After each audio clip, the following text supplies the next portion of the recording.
MIUI 125 isang taong natambak at ayaw mapaandar nung unang gumawa. Bagong lahat, shoutout muna kay B-Boy Pama from Tacorong City. Kita nyo naman yung kahimtang ng MIUI na to. Waskag at kalas-kalas na lahat yung dinala sa atin dito. Puro na alikabok dahil wala na talaga, hindi na talaga daw to aandar.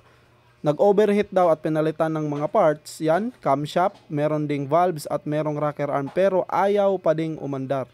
So, tayo na naman ang makakasunod nito. Chinek namin yung kanyang magneto. Try nating ikutin kung meron bang compression. At eto agad yung nakita namin mga boss. Hindi maayos pagka valve clearance. At yung kanyang magneto, nako, napakalambot. Bago daw yung black. Pero bakit malambot? At ayan, hindi naayos pagka valve clearance. Sunod yung tangke.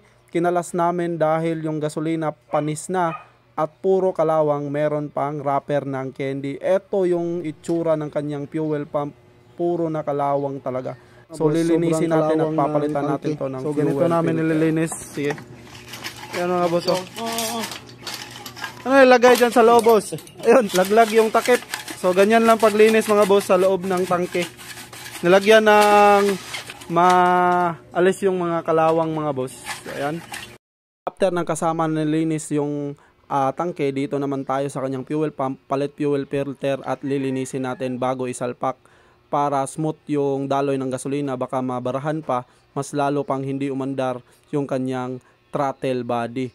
Pagkatapos naman ng ating fuel filter o fuel pump na linisin at palitan ng fuel filter, isusunod naman natin yung kanyang throttle body. At ayan, lilinisin natin yung kanyang throttle body mga boss, para all goods na. Matapos natin yung ayusin yung kanyang compression ng kanyang motor, ipatatry nating paandarin kung all goods ba. So see you sa next video part 2 mga boss.